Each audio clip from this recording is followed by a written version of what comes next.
Welcome and thank you for joining Go Live Launch, How to Make Day One and Beyond a Success. My name is Jack Thiesing and I will be your moderator today. Your project is nearing the finish line. You can see the light at the end of the tunnel, but is your organization ready to support and adopt your project or product? Make Day One and Beyond a great experience for your organization. Today, you're going to hear from our consultants, Megan Gustafson and Stu Bailey, share how you prepare for and prevent issues to make your Go Live event a success. Megan Gustafson is a senior consultant at Digineer specializing in IT project delivery. Over the last 10 years, she has worked in product development, project and program management across several industries, including healthcare, manufacturing, retail, and air travel. Megan loves working with agile methodologies, is a practitioner of Scrum, and has worked as a Scrum Master and product owner. Stu Bailey is a senior consultant and certified project manager at Digineer. He has 30 years of experience in project management and has successfully delivered technical and business solutions in over 12 different industries with an emphasis in financial and healthcare.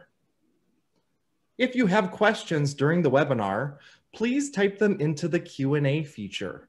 We will also have a Q&A session at the end. Also, both Megan and Stu will be broadcasting with their webcams.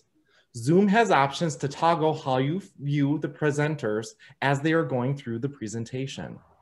And now I'll turn things over to Megan and Stu. Thank you, Jack, and thank you all for joining us this afternoon.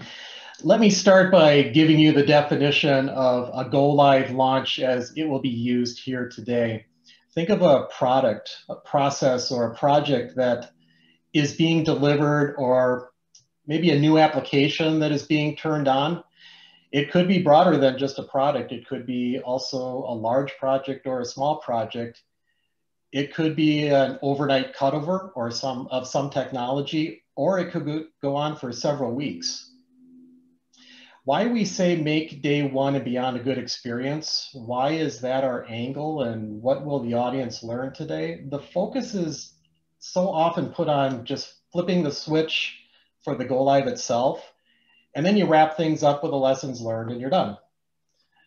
Where should you really be focusing your time is on the user experience throughout the project, on launch day, and also post Go Live. How are we communicating with the end users? How are we getting them excited, supporting them?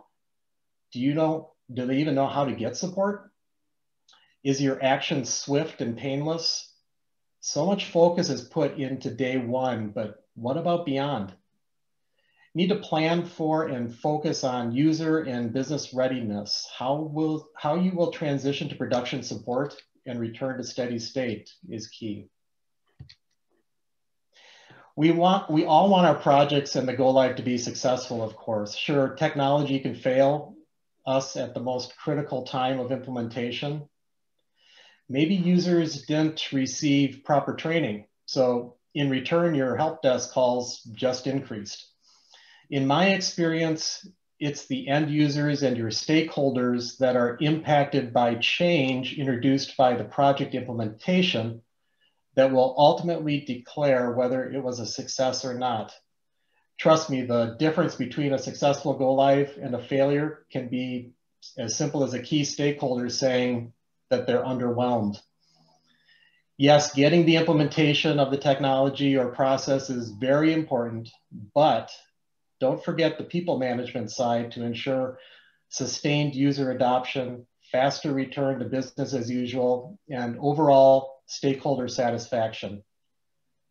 Megan, can you expand on our success factors for Go Live launch? Oh, I'd love to, Stu. So through our years at Digineer, Stu and I have actually been lucky enough to work together on several projects, many Go Lives, across 3 of Digineer's clients. And as we've collaborated on that work these past 2 years, we've found a few activities can set your project apart from the last. So we're excited to share some of our lessons learned with you all today.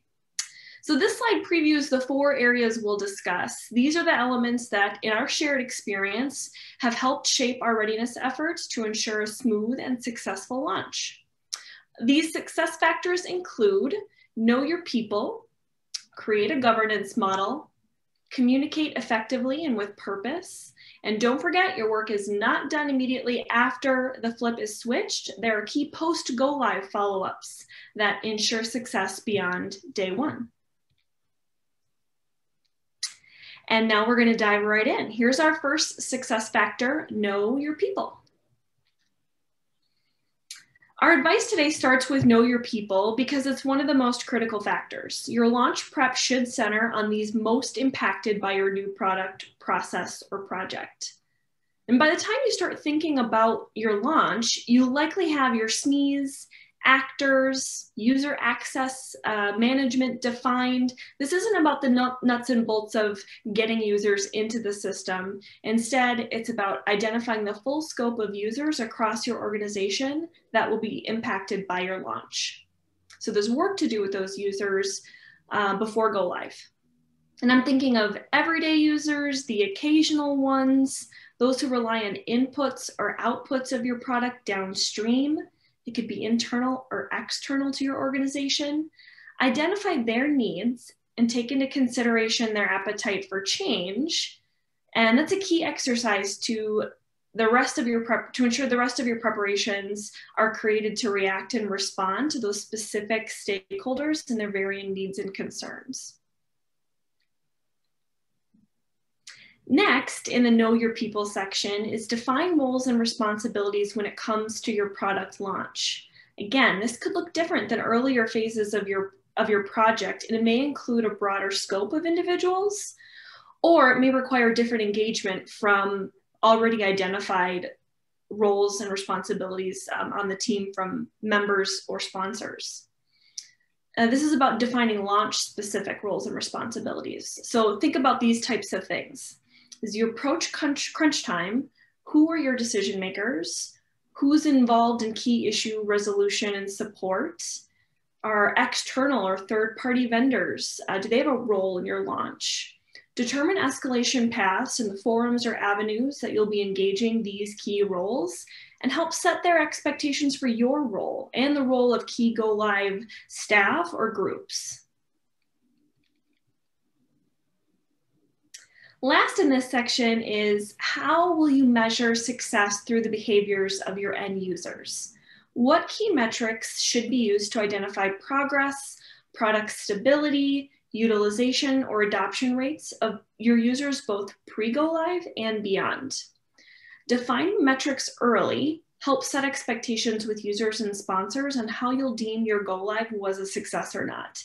In my experience, defining these early can add to the perception of success, even if you hit a few bumps on your way to the launch pad. All of the Know Your People factors will help shape your governance, communication planning, and post-go live tasks, which of course we'll get into as we move through today's webinar. And we'd like to take a moment to pause for our first audience poll. We're going to take our own advice here and get to know each of you a little bit better. So here's our first poll. It'll pop up right on your screen. What is your role in the successful go live of a project? Are you an end user, a project manager, project coordinator, developer, or sponsor? So take a moment to respond there. And if you don't feel like any of these options suit you best right now, you've likely been the end user or recipient of a new product or project go live, so feel free to select end user.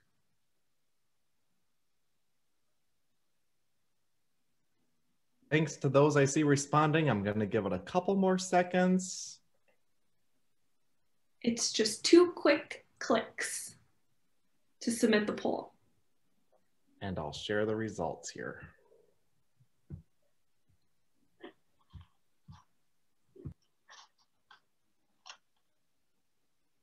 Beautiful.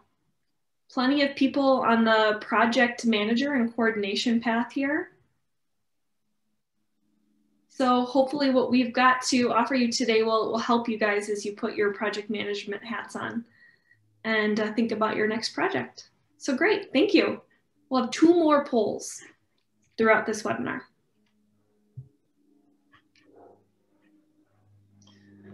All right, thank you, Megan. It really is the people that make or break a project or project launch, but how do we ensure accountability and transparency so we aren't surprised as we race to the finish? Let's talk about implementing a governance structure.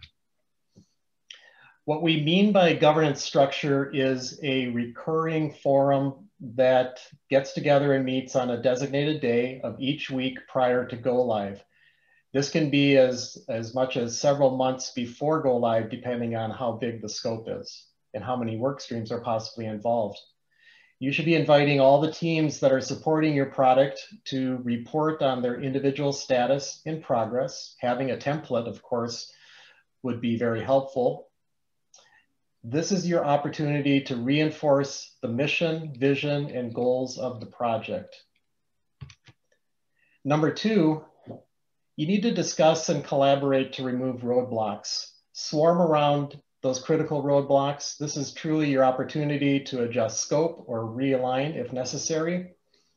Communicate, communicate, communicate.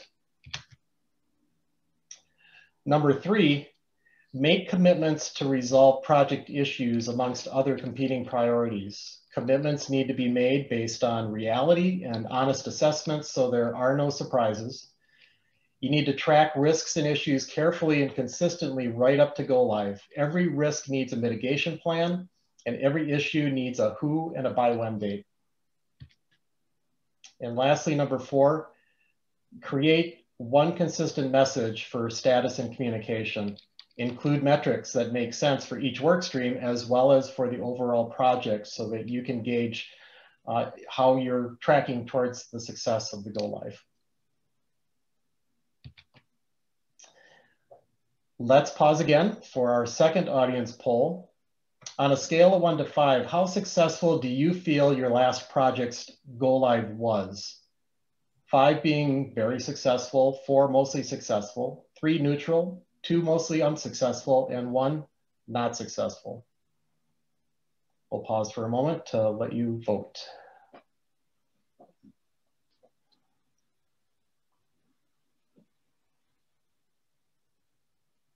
Thanks to those I see voting, I'm going to give it a couple seconds. All right, I will share the results.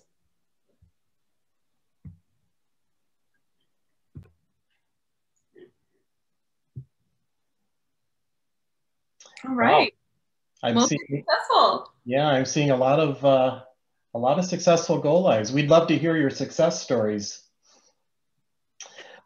We hope that what you've heard so far about knowing your audience and implementing a governance model can help increase the success of your next go live. Let's go back to Megan and get some tips on communication planning. Megan? Thank you. Our next success factor is the all-important communication planning. And Stu, I'm going to say it. This is my favorite section of the webinar, my favorite tips and tricks here. I encourage project teams to start this work early. It actually can help define some of the key go-live planning activities. You can almost back into that planning checklist or planning or project plan for go-live. And communication planning is broad. It happens all throughout your project, but I want to share a few specific areas to focus on to ensure your organization is prepared and ready not only for your new product itself, but for that cutover period associated with the big launch or go live. So first, as I mentioned, start communication planning early enough so you have time for a series of internal marketing campaigns designated at a baseline awareness. Make sure people know your product is in the works, what it does, and that it's going to be rolling out to them soon. Another technique I really like to use for this concept is internal marketing is identifying a change network or change champions within specific user groups, especially those that don't have a strong appetite for change, right? that creates an additional intake channel for feedback, concerns from those future users. And all of this will assist in creating buy-in and setting expectations for those groups as they try to continue to do their day jobs with this major change coming their way. Next, you certainly want to have a solid training plan and communicate it. If you're lucky enough to be able to leverage a training department or a corporate learning system, lean on those teams to help prioritize the small nitty-gritty details and guide end user preparedness. But if you don't have a training department and that work falls on your project team, remember to invest time in creating the necessary tools, playbooks, guides, FAQs to help users be as successful as possible on day one and beyond. And you can revert back to the Know Your People stakeholder list to ensure you're thorough in creating that training plan as well. Next, it's time to put together your launch plan and think about communicating that. So don't just come to go live day and hope that teams self-organize and know how to react and respond to troubleshoot issues. This category is focused more on your partner teams that help support your launch than it does those end users. So for example, we're thinking our technical or tech adjacent teams here. And here are a few things I like to consider when planning and communicating a launch with this audience in mind. Does your go live require downtime or a code freeze period? If so, does that impact other technical and product teams around you who are looking to maintain their delivery cadences? Will they need to ramp up or ramp down their releases as a result? Next, are your support teams going to be co-located or virtual? That certainly impacts the way you go about planning a launch like this and how you communicate with the teams involved. Are mock go lives needed to ensure all the coordinating teams are fully prepared to launch and have likely scenarios outlined to increase their efficiency? And finally, do your teams have a rollback strategy and communication plan prepared if the worst occurs during the technical components of your launch and you need to halt or revert?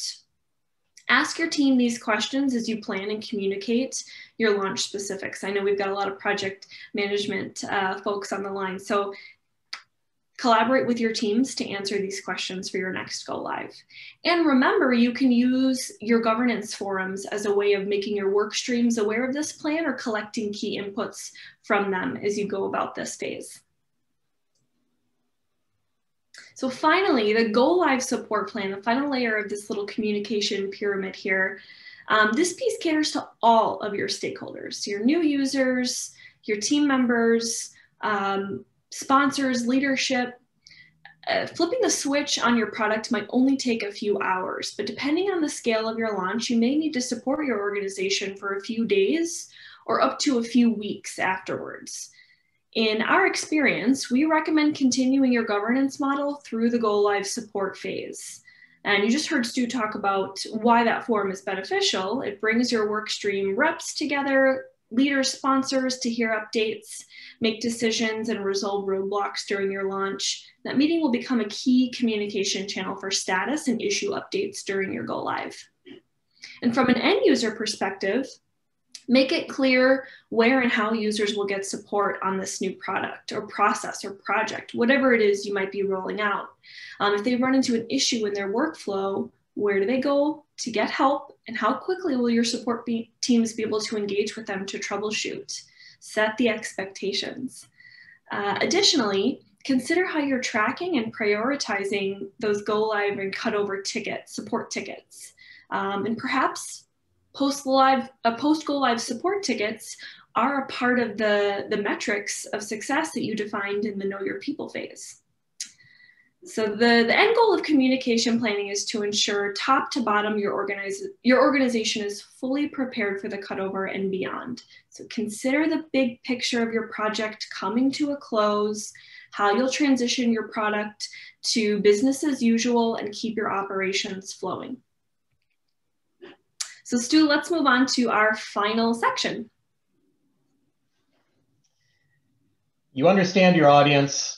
You've involved them through governance, you've communicated, trained, and have planned for the big event. Don't stop once you've launched. Let me share with you some of my best practices for post-go live. Your project or product leadership are going to want to hear about your success. The more you can quantify that for them, the better. You recall Megan talking about defining how success will be measured as part of getting to know your audience. Well, here, after you've launched, these metrics are going to help you understand whether or not you've reached your goals. Some examples are the number of successful logins, number of calls to the help desk, number of issues or tickets submitted, number of views or clicks or results of a post-launch survey, or maybe you're doing temperature checks on a regular basis to understand user satisfaction. Think about your response to negative results and act quickly. Operationalizing your product, process, or project deliverable needs to be part of your early planning efforts. After you've gone live, these are the teams and resources that will help continue to make your go live successful beyond go live. The more you've prepared them, the better the results. I came from an organization that focused intently on making sure the transition to steady state was a smooth one, because that's actually what determined our success and meant we were paid. Well, my advice is know your audience. Ask your support teams, including service management and technology teams, what they need to be successful. Teams form, they storm, norm, and perform, but most importantly, you need to adjourn. You need to facilitate or participate intently in lessons learned. What went well? Where could you do better? But most importantly, I found you need to do something with that valuable feedback. I've seen too many lessons learned get filed away in a Word document and never read again. So you need to develop a plan of action with names and dates assigned. Offer to take action on the quick wins to continue the theme of making the days, weeks, months beyond go live an even better success. And lastly, thank your end users. They've been impacted in some way by your project, and they deserve a pat on the back for the time that they have spent preparing for and taking part in your go live. Now it's time to celebrate your accomplishments with your team and sponsors. The last task on my launch plan is always party like a rock star. The best celebrations are the ones that remind the team of the special moments and funny memories spent planning, prepping, and executing your go live plan. Now for our final poll. What area of today's webinar could enhance your next go live? Maybe it's stronger knowledge of end users, better communication planning, including a governance model, or focusing on post go live activities.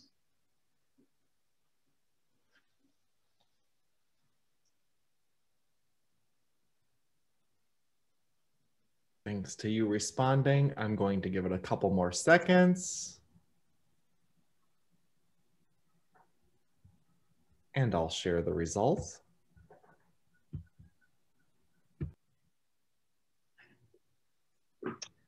Including a governance model shows up at the top. I would agree. Been on a lot of go lives that didn't have this practice in place. And with our experience, we found that it helps in breaking down the silos for sure, as to the collaboration, and especially important in an environment that's 100% virtual, as we've had this past year. All right, thank you. Megan, can you bring us home and recap what we've talked about today? Indeed. So as we near the closure of our webinar today, I'll recap for you the 4 success factors that Stu and I broke down today. Know your people, create a governance model, communicate effectively, and follow through on post-go-live activities. All of these factors take the hard work that your teams put into the project or product development and jumpstart the value add it will have for your organization. So we hope this was a good use of your time this late afternoon, and that this creates an easier path for your next product launch or go live. We thank you all for your attendance and your participation in the polls. And we'll check in with Jack to see about some questions. I think we've got plenty of time to take a few from the crowd. We do have a few questions. The first one is where do you think most companies fall short in the key success factors, either from an industry perspective or your experience? Yeah, Stu, I think you hit on that a little bit in your recap of the final poll, and that there are some large or small organizations that might truly benefit from a designated governance structure over an enterprise product or tool launch of some kind. So we've seen good success in a couple of different industries, Stu, right? Using that kind of a model, and it can look and feel differently from place to place. But that is truly a game changer as far as keeping everybody moving and focused on the same end goal and quickly troubleshooting issues and roadblocks, especially when you've got many dispersed or disparate teams. Yeah, for sure. I would also add that as part of knowing your audience, it's important to understand your use of vendors and contractors, of course. Vendors can play a very important part in the delivery and support of your product that you might be launching or part of your project. So make sure you involve them in that governance process and in your audience assessment. And make sure you let them know, because it's an equal partnership, what your key success factors are as well. Yeah, that's good awareness, right? If you've got a large technology kind of machine in your organization, a lot of different third parties coming together to support your technical stack, you're going to want to let them know you've got this launch or you've got different utilization on maybe some of their services. That way they're ready to react and respond and hit the SLAs that they might have in their agreement with you. So all right. I've got one more thing to add. I do think that communication planning, we even saw it in the poll, about 26% of people also saw opportunity from a communication planning perspective. But I do think that being very thorough, right? Not just, hey, we're getting ready for go live, but making sure that you've got that buy-in and you've got the awareness across your organization on what's happening and what it means to those people who are just trying to do their jobs. All right, a few more questions, actually. The next one, we are finding it difficult to properly celebrate with virtual command centers. Any recommendations on some virtual celebrations? Yeah, we've had some fun virtual celebrations. Matter of fact, we just had one after our last go live. I think my first word of advice is try to conduct it sooner than later. People get back into their usual roles pretty quickly and lose sight of all the pain and agony. They want to forget what just happened. So have the celebration right away as soon as possible. And one of the ways that we've done it is obviously with a Zoom call or a team meeting. Maybe it's, Megan, didn't we send out gift cards and had everybody purchase their own meal through DoorDash, and we shared a meal together? Yeah, we did. It was fun. It was sort of in theory, it was intended to be a pizza party. And so we let people decide, what's for dinner. And everybody kind of coordinated around the same time of our meetings start, have your dinner delivered and support the local eateries around you. And that was really fun. We got to kind of enjoy a meal. Everyone brought a beverage if they chose, and we got to laugh and enjoy a meal together, even virtually. So that was great.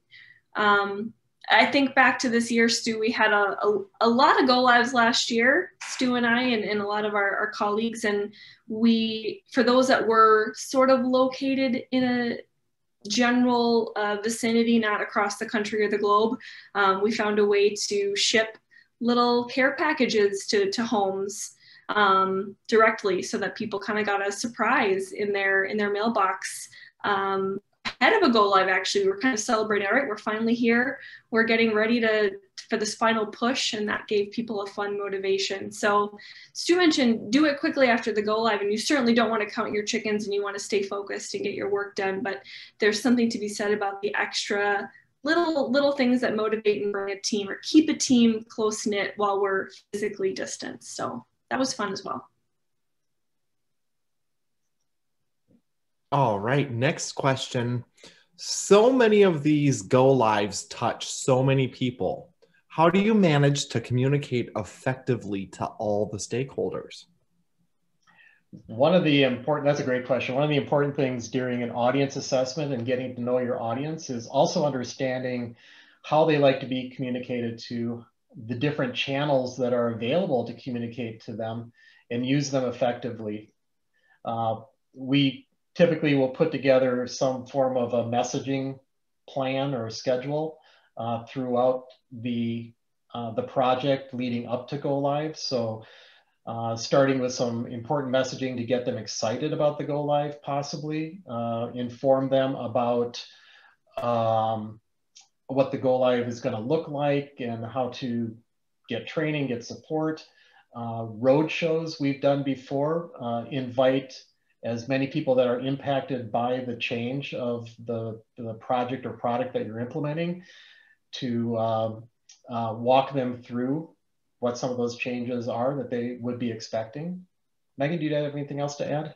Yeah, I do. You know, we talked about this at a high level in the Know Your People section, but to get a little bit more tactical, road shows are a great opportunity, like Stu said, but one technique you can use, especially if you've got a larger user group that maybe you might not be engaged with as frequently, might not know kind of the culture of that team or that function, you could take your roadshow to them in maybe a staff meeting that they've all gotten, all attend regularly. You can think about multiple channels. Email is certainly one, but not the greatest. So find ways to connect with them in a different manner, in a different media, if you will, to share the information and make sure they receive it and kind of have the buy-in to keep subscribing to what you're, the information you're feeding them down the line. And that's why I think those change champions around your organization really can play a cool role, because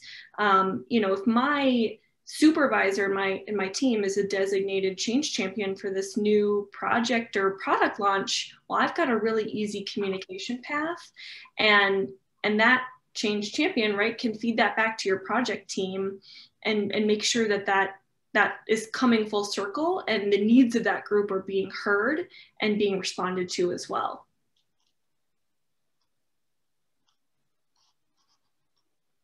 Next question, do you create a separate plan for go live specific planning? Yeah, absolutely. Never. Yep. Yeah, and we also work with, if there's a program manager or high level project manager that's leading the effort, we make sure that our launch plan milestones are included in their plan and vice versa, so that we understand important delivery dates and important milestones and share those across both those plans. But yeah, the actual launch plan can start early on with planning and preparation, understanding the scope specifically of your launch. Is it going to be virtual, things like that? If it's virtual, then there's some possible virtual readiness that needs to happen for that. If you're lucky enough to have had a go live before the pandemic, then a co-located go live would require a command center possibly, or a war room, and there's some logistics around that. So those are the types of things that you would put into a separate launch plan. Megan, anything else to add? There's a lot that you would put in the plan, but those are just a few that came to the top of mind. Yeah. No, I think you covered it, Stu. Generally, it could be two different tools to manage the different tasks related to actually finishing the project, getting all of those key deliverables out the door for whatever it is you're launching, and then the organization around planning for flipping the switch. So yeah. What was your worst go live experience? I think it's the one that didn't happen. Yeah, the ones that don't happen are really the biggest bummer. Yeah, especially if you put a lot of time and effort into it and have had to had to de-scope at the last minute, but there's reasons for doing that, and many times it's the right thing to do. It could be based on readiness. It could be based on the technical solution not being fully baked, or there may be issues that were found coming out of testing. So a lot of reasons. Or compliance. I've had a project near the end and get halted, stopped dead in its tracks, and the team had to focus elsewhere because of a non-compliance issue that would have resulted if we did go live. So that is disappointing as well. Yeah, very early in my career, I've learned a lot since then. There was a project that I recall, and I kind of alluded to it in my presentation, that if you ever have a sponsor or a key stakeholder that at the time of go live, you're all excited, you think everything's gone great, and they come to you and say they're underwhelmed, that was disappointing, because I didn't want to disappoint, obviously, a key stakeholder or a sponsor. The reason was that we had missed one of his key success factors. And it was something that was pretty simple that we probably could have done easily, but we missed it, and thus he was underwhelmed. It was a bummer. And it looks like one final question here so far, maybe related to the virtual celebration, but just overall, what ways do you like to celebrate with your project teams? You know, pandemic virtual celebrations aside, I've had a lot of fun celebrating with your project team after a big go live or a big launch in a real simple way. Food, good food, lots of laughs, not in the work environment, not at the office, maybe an adult beverage or two, if that's your style, but getting together outside of that environment and just kind of having that sigh, that laugh, that time to reflect on the struggles or the successes of your entire project, and of course the go live, I think is a fun way.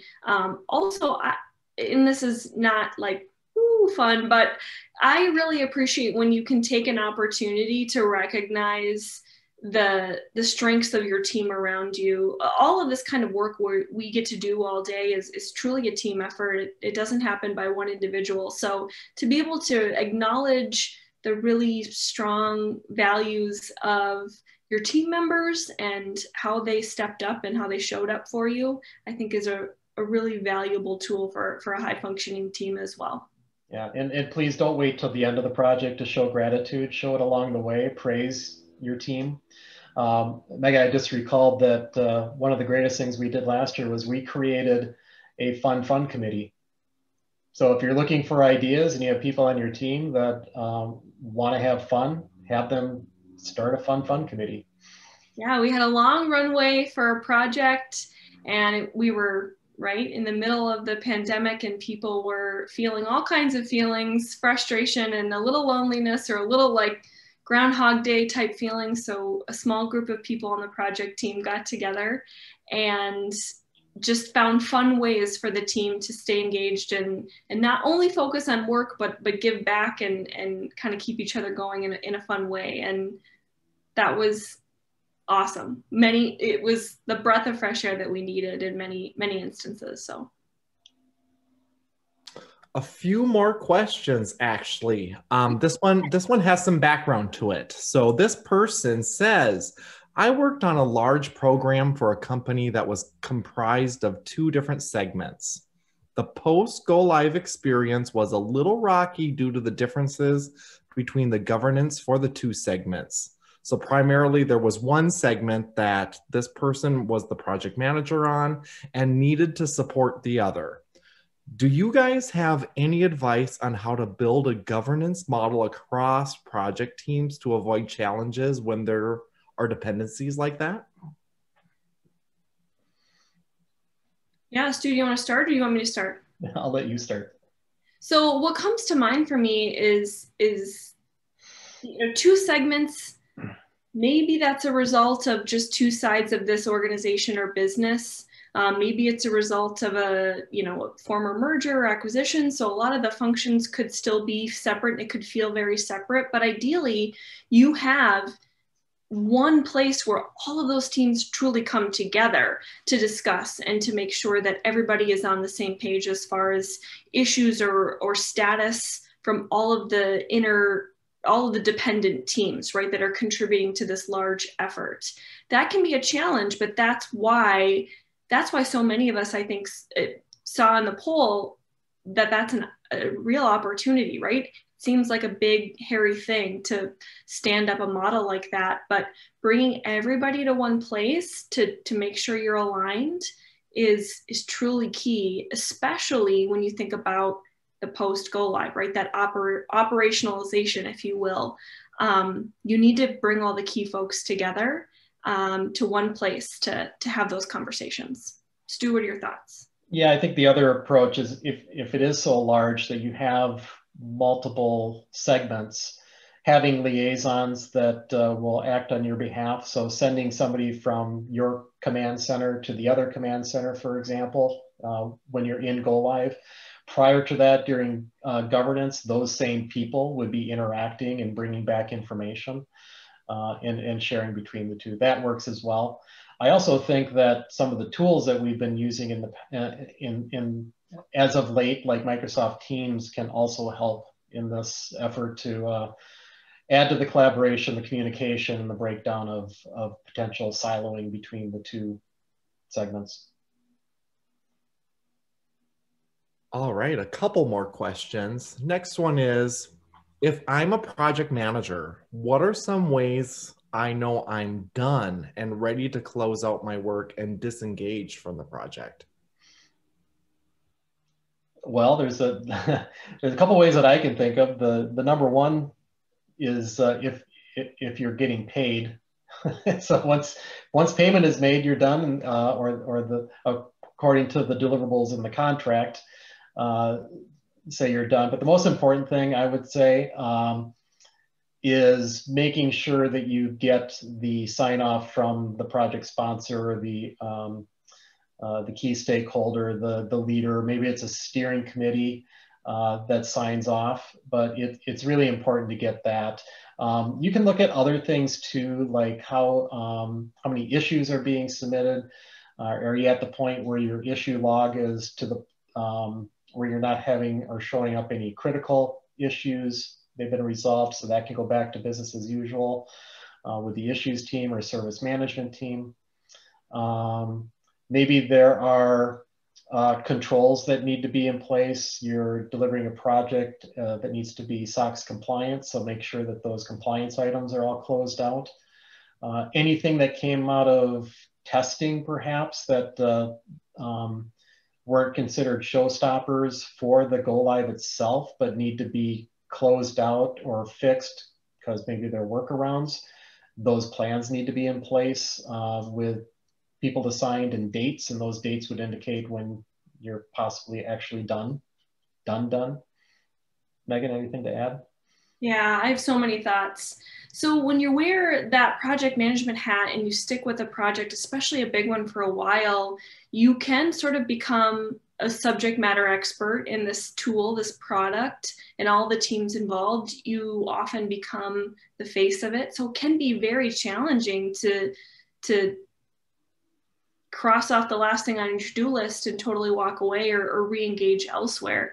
So I think there are a couple of things that you can do. Now, Stu, you mentioned some good points, right? Are there lingering issues that need to be resolved, that need somebody to make sure they're getting done and getting completed? And if so, are you the appropriate resource for that work, right? In many organizations, large or small, they might have production support teams, or they might have account management kind of functions that could shepherd those last final pieces through to make sure that that post go live work is taken care of. But I think the operationalization that we spoke about, find out where that work might go. Is it production support? Is it account management? Is it business or operations? Who is that group that might support your product or your process moving forward, and partner with them as you get closer to go live, and start making sure that they're in the loop, they're accountable for some of the follow-up and the work, and they start to be the representative of that future state of your product or your project, whatever it is. That can be a really tricky one, but those are some things that come to mind for me. Yeah. Partner with that other person who will take it long term. Yeah, use your communication messaging as well to start communicating your scale back plan. And when things are approved to close, make sure that that is not just in your final communication, but leading up to that. We're looking like we're going to be closing down. Those are things. So don't forget your user, knowing your users and your audience to set the stage for when you're closing down as well. All right, and it looks like one final question. How do you determine when to end a go live and move to business as usual post go live activities? Well, that can be different from place to place. That can be different from organization to organization. It kind of depends on their appetite or their ability to support this new whatever project, product in this future state. Stu, what are your thoughts? Yeah, I think you touched on it. It's making sure that the teams or the business area or the IT group that's taking over from an operational standpoint is ready, making sure that they're ready to take it on. And this is generally a good place to go back to your sponsors, your defined sponsors of your project, and get their actual sign off on, hey, we're seeing this low volume of support or this low volume of inquiries. Come to them with an approach for how the rest of the small pieces are going to be completed or tended to, but get their sign off, and that would generally be your green light to shut her down. Well, yeah, and remember those metrics that you determined were going to show whether you're successful in your launch or not. Mm-hmm. Those will also be indicators as to when it's time to go back to business as usual. We actually got another question that came in. How do you help users move to post-hypercare state when they're used to immediate response time? So they get immediate attention because these tickets are coming in, and now we're back to business as usual. So the response time might be a little bit slower. That is a tough one. That is a really tough one. I think part of this you can plan for ahead of time, right? If you know that this is perhaps the culture of your organization, you can use some of those metrics early on that we defined, right? At this point, we'll be stopping this go live support once volumes equal this or utilization equals this. And then just start proactively setting expectations, I think, across your organization. If you're an organization that has a lot of this kind of work and a lot of go lives, they're going to be used to that quickly. If not, you might have to prepare people. This is the go live response time for tickets.